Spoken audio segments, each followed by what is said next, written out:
responders, if you just keep them from harm's way and protect them. None of us know when this virus is going to be over, when the end will come. But we can choose to live in faith, not in fear. Faith in God, who cares for us, loves us, is in control of every detail, and who will never leave us or forsake us. Father, just be with us tonight. Give each one safety as they travel. Also, be with our military. Keep them from harm's way and their families back home. In Jesus' name we pray. Amen. Amen. Pledge allegiance to the flag of the United States of America and to the republic for which it stands, one nation, under God, indivisible, with liberty and justice for all. This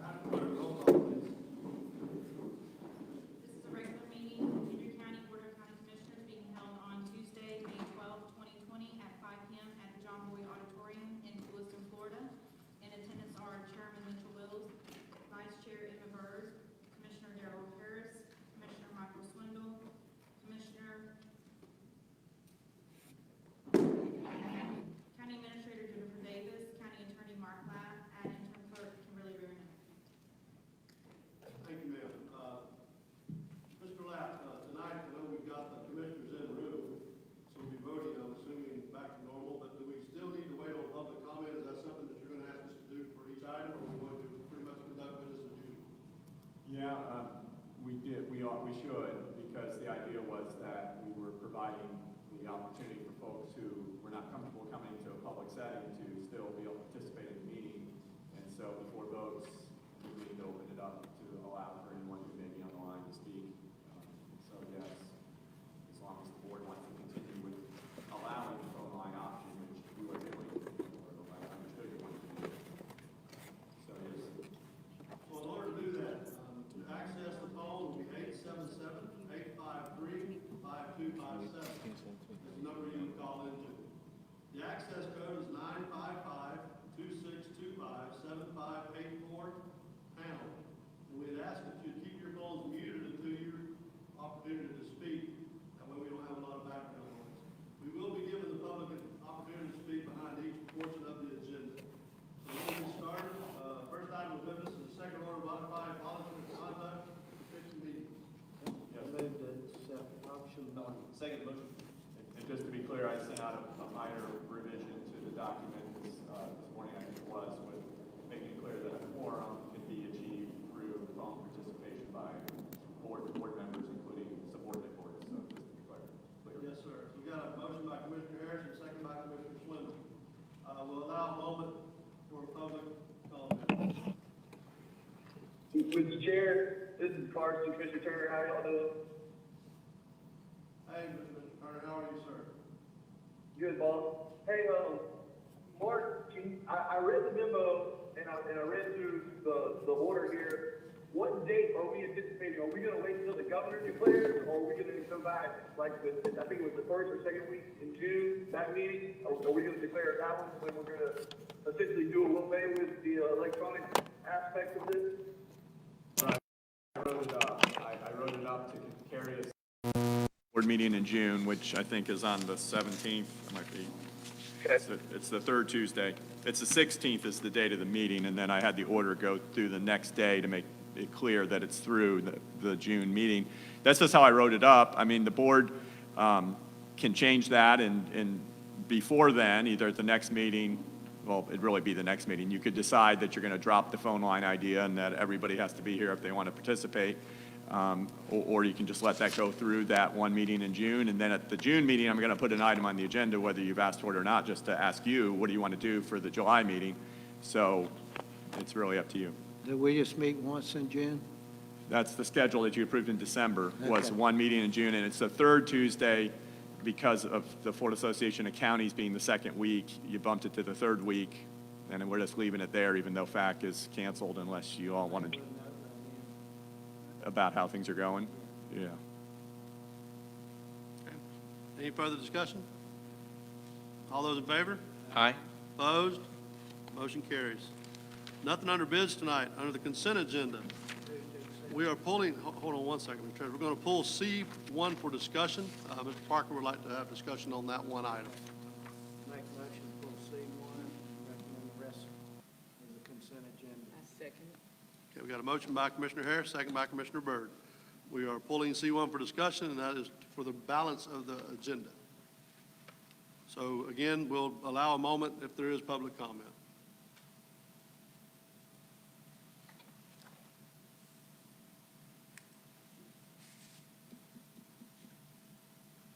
Is there any further discussion on the board? All those in favor? Aye. Opposed? Motion carries. C1, Mr. Parker. Chairman, for the record, Shane Parker, County Engineer. I pulled the agreement, asked the agreement to be pulled in order to change the effective date, pushing it back 6 months to January 1st, 2021 to December 31st, 2025.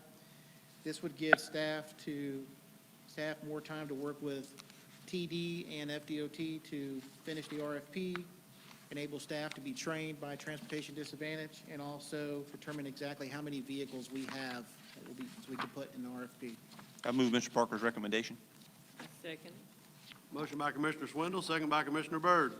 Again, is there any, What was that date again, Shane? January 1st, 2021 to Okay. public comment at this time?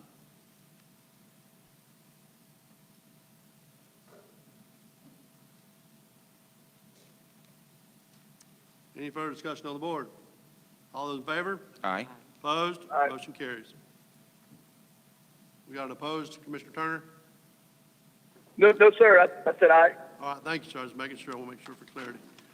Thank you. Yes, sir. On awards and appearances, we have National Hospital Week proclamation.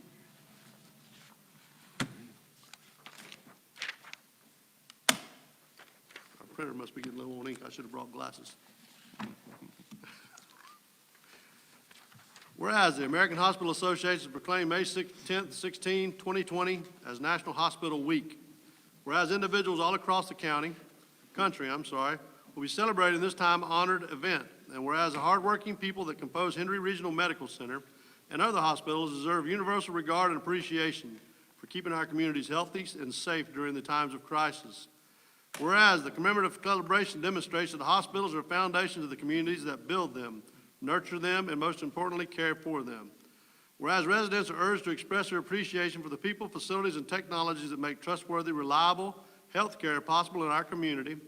Therefore, the Henry County Board of County Commissioners, LaBelle, Florida, or Henry County, Florida, I'm sorry, I can't read tonight. I promise I can. Proclaim May 10th through the 16th, 2020 as National Hospital Week. Duly considered and adopted by the County Commission of Henry County this day, Friday, the 12th day of May, 2020. I'll bring my glasses next time. Does that everyone get that? Yes. Commissioner Swindle, I might need some night glasses. I like it. Do we need a motion on that, Mr. Laff, or we're good? Well, it's a proclamation. Proclamation, we need a Yeah. rest, You do need a vote. okay? Can I get a, I motion that we accept the National Hospital Week. I'll second the motion. okay, motion by Commissioner Byrd, second by Commissioner Swindle. Any public comment at this time?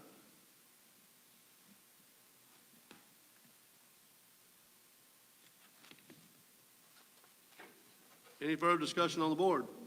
I don't have a lot of discussion, other than to say, and I'm glad to see Mr. Williams here, and I don't know if he wants to add anything, but unfortunately, over the last probably 14 months or so, I've had way more time in the ER and Henry General Hospital than what I really would like to have had, but the service, the personnel, the facilities, it's just been second to none.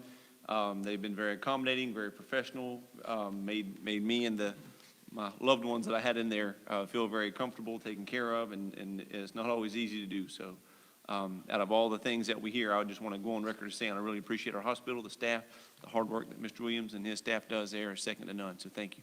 Thank you.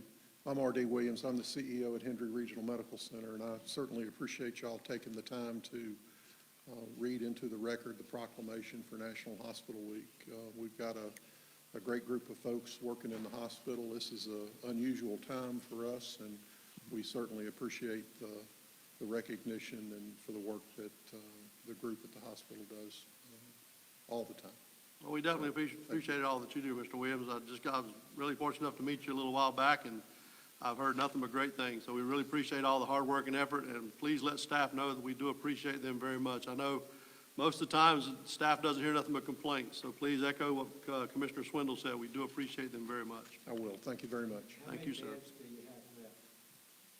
How many beds do we have left? Well, we're licensed for 25 beds. We have recently, through some changes in federal law and some changes in state law, we've been able to expand our bed capacity. We currently have 14 beds in our isolation ward so that we can take care of suspected or actual positive COVID patients up to 14. And then we have 16 other beds that we can utilize for non-suspected or infected patients. The next step that we would take, we can open up an additional 8 beds, utilizing another portion of the hospital for intensive care work. But when I left just a few minutes ago, we had plenty of capacity to handle what we anticipate will be going on here in the county. Thank you. Thank you, Mr. Williams. Thank you. Thank you, sir. Okay, that's going to take us down. We need to vote. We didn't vote, Coach. We didn't vote. We didn't vote? I'm sorry. I thought we did. No, we had the public comments, what I asked for. Okay, all those in favor? Aye. Opposed? Motion carries. Thank you, Commissioner Swindle. Under FYI, nothing. Staff reports, Ms. Davis? Yes, Dr. Pepe is supposed to be on the line. If we can ask if he is available, he was going to give us a brief update. Yes, hi, good afternoon. Can everybody hear me okay? Yes, sir. Okay, so just wanted to just give a quick update as to what's happening right now in the COVID response. We've had a significant amount of activity over the last week. We are focusing primarily on testing and ramping that up dramatically. We're currently working through a few different outbreaks and clusters. So right now we have tested 988 people. That's almost 3%. And we are at 159 cases, 33 positive in Clewiston, 24 positive in LaBelle, and 2 in unincorporated Hendry County. That's the total number of cases. We do have 28 people that no longer require isolation. So if you back out the 159 cases from the 28, as well as we are working several cases that are in facilities, not only our long-term care facilities, but also in various places of employment. And we have been impacted in our county by a outbreak in Palm Beach County, where members that work in Palm Beach County live in Hendry County, so that's driving our numbers up. Overall, the state trend is on the downward trend. We are staying relatively level with on an average of about 5 new cases a day, with some spikes as a result of our testing. We've been in all of the nursing facilities and tested the clients as well as the staff, and we just went through a second round of testing again this week, and we'll continue to do so. By the end of this week, we're looking to target on Thursday launching of our open testing for the community. We have a process in which people can reserve a slot based on an hour time block, so this way we can avoid having long lines where people can come and be tested at the health department, starting in Clewiston, and then in LaBelle we'll have alternating days in which we'll be able to test individuals without any prescription.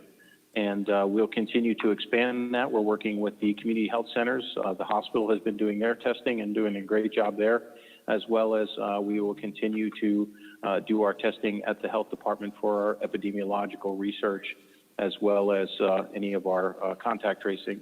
Right now, with our outbreaks, just to give you a general idea of percentage-wise, we're looking at somewhere around 38% of our total cases are associated with long-term care facilities. The rest are associated with different types of facility outbreaks within the community. The goal right now, strategy, is to get ahead of the testing in order to make sure that we meet the threshold which it looks like we are, and we will, and to move forward for reopening and making sure that we meet the White House requirements for that. We also just held our first class in a partnership with Economic Development with Ms. Keitha, and it was very well received, I believe. We had 15 people attend our first meeting today, and we have another one at 6 o'clock tonight, in which we will be presenting a overview on coronavirus and then best practices as far as how to open safely, keep our patrons safe as well as our employees. One of the biggest concerns and feedback based on surveys to our community and our businesses was whether or not the patrons of businesses felt safe coming to that business, whether or not they were going to be in danger, as well as the businesses want to know how they can open safely. So that's what the purpose of this presentation is. It lasts typically about a half an hour with additional question and answering session. And then we provide them with a certificate so that they can publish that and hang it in their office, so that it's an overt way of demonstrating that they took the time to learn more about coronavirus and how to protect themselves and their employees and their patrons. In addition to that, we have produced industry guidance documents, individual industry guidance documents that are associated with these presentations so that we can share with our community partners, as well as Economic Development has put together a very nice recovery workbook as well. So really the shift has been onto gaining a better understanding of the virus itself, and then also helping support wherever possible any way to reopen safely. I'd be glad to answer any questions you might have. Dr. Thank you, Pepe? Dr. Pepe. Commissioner Swindle? Just a quick question. Are we still doing okay with the availability and being able to obtain the adequate amount of testing kits for the test? Yes, sir. So what we've been able to do is kind of a mix of the different approaches. So we have supplies that we receive that's pushed down through the state, as well as I've been putting in state supported mission requests for some of the larger scale testing so that we don't burn through our local supply. And so we've been able to augment what we've needed by state teams coming in and bringing their own equipment and supplies with them. So it's been very helpful. We've also been fortunate enough to receive protective equipment and continue to push that out as well. It's been a fairly significant effort, but again, like I said last time, we don't have what we want, but we definitely had enough to what we needed. Okay. Thank you, Dr. Pepe. Yes, sir. Thank you, Dr. Pep. We appreciate all that you and staff are doing there as well. We know you're putting in a lot of hours, so we definitely appreciate it. Yes, sir. Thank you all. Okay, as for old business, anyone in the public would like to address the board at this time? If you're on the phone, remember, dial the number and the code. Once you're in the meeting, you will unmute your phone and be able to speak.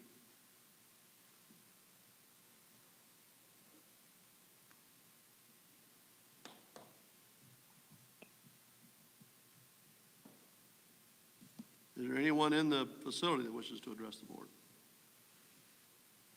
Old business? We have anything we needed to discuss tonight? Just as a matter of record, I sent out via email, I think you all received it, of a listing of old business, and that'll be a living document. If there's anything you want added, I've already got a couple items that I've added to it regarding some IT projects that we've been discussing regarding our camera system, which some of that's already been done with some of the upgrades that we've done with the virtual meetings, but as well as the document electronic agenda requests that we've had and discussions we've had. IT is working on that. We have a June proposed date to hopefully be able to implement that and get that going. And as things come up, we'll continue to add to that list. But if you have something specific, if you'll just let me know or send me a quick message, I'll make sure I add that to there.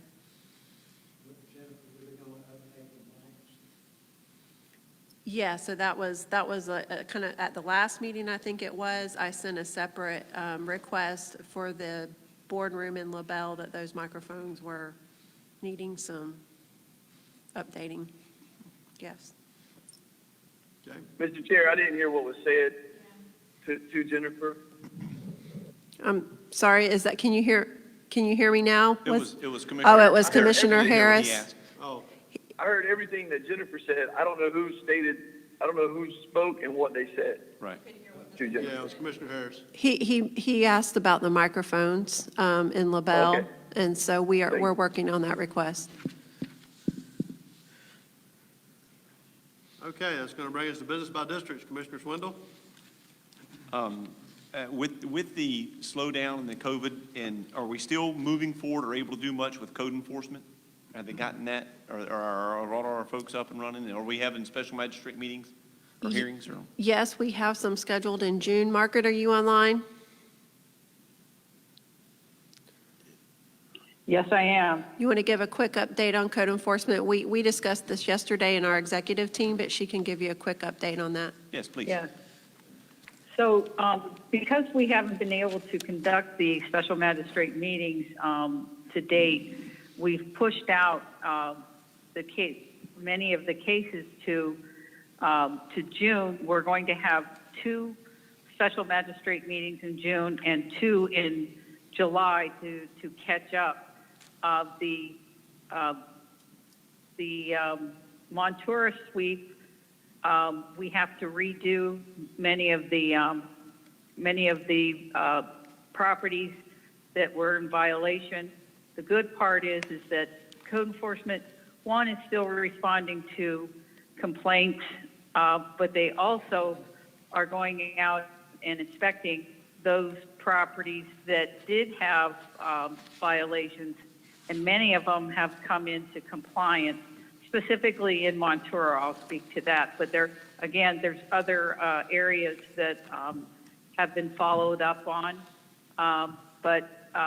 Again, we're a little delayed because of the situation, but I'm confident that we'll get caught up over the summer. Thank you. Thank you. For that. The other one, and I just wanted to kind of commend and show my appreciation for moving toward a more technological base of operation for the commissioners and going to an electronic document system. I think it'd be more efficient, a lot more friendly to the environment and everything else. So kind of brings us into the new world. Thank you. Thank you, sir. Commissioner Byrd?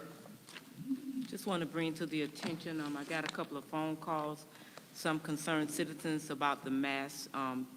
We just have to understand that everybody's not wearing them. We can't make them wear them, but we ask that they do wear them. That's a choice. Some business will not allow you in without the mask, and they was concerned that people was not wearing them, but we do encourage you to wear the mask. As far as the district concerned, some people's concerned about some work not being done in the Harlem area, but we are a little bit behind. We do have people down, so that's just a FYI for you to understand what's going on and why certain things are not taking place. Alan them and Shane and what you all would call Big Daddy, they're doing a great job trying to follow through. So if it's something that's not being done and you see it, please just call in and let us know.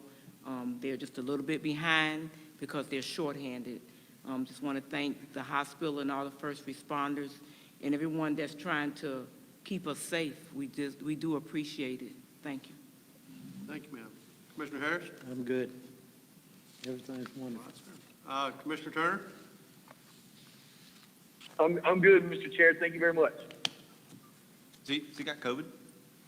Is he okay? You okay, Commissioner Turner? You got a fever? He might not have heard you. Thank the Lord. Again, same thing, Ms. Byrd. I've gotten several calls as well, and some of them have been very adamant about it. And I've told them the same thing. We're sticking to what the governor is laying down the mandates, and we're pretty much sticking to that. We're not going over and above anything he's doing. We're trying to stay to that. I've had quite a few frowns looking at me because I'm not wearing a mask, and that's just part of it. So I've got a lot of calls and concerns about businesses with the same issues of having so many people in the business. And again, I mean, that's not something we can police. And everyone just needs to understand, we are under authority ourselves. The governor himself is the authority, and when he makes the mandates, we have to stick to those. So staff has been doing an amazing job. IT, you guys done an amazing job tonight, Carl. with the setup you guys did. We thank you very much for that. There's a lot of work goes into this. I know, I've been on the other end of it, so I appreciate that. The other staff as well, Mr. Parker, questions, thank you for bringing the answers tonight on those. The folks in Wheeler Estates will be very excited to hear about that. I know there's some other things we got going on I'm not going to talk about yet out there because I don't want to get too excited because it's not going to happen that quick, but it's going to happen. And the things that we talked about, some signage in Felda and other things like that. We've been having a little bit of issues with fires, and I believe we're still under a burn ban. Is that correct? That is correct. Yeah, we're having a lot of issues with fires, so, and speaking to some people today, we got quite a few that are really just not following the rules, and that could be a bad thing. As dry as it is right now, with the wind the way it is, that could be a bad situation. Folks can lose their home, they can lose a lot to that, so just make sure we keep our first responders covered in prayer, our sheriff's department, our EMTs, our EMS, all those folks, and really that's all I have too. So if there is nothing further, meeting adjourned. Thank you. 27 minutes.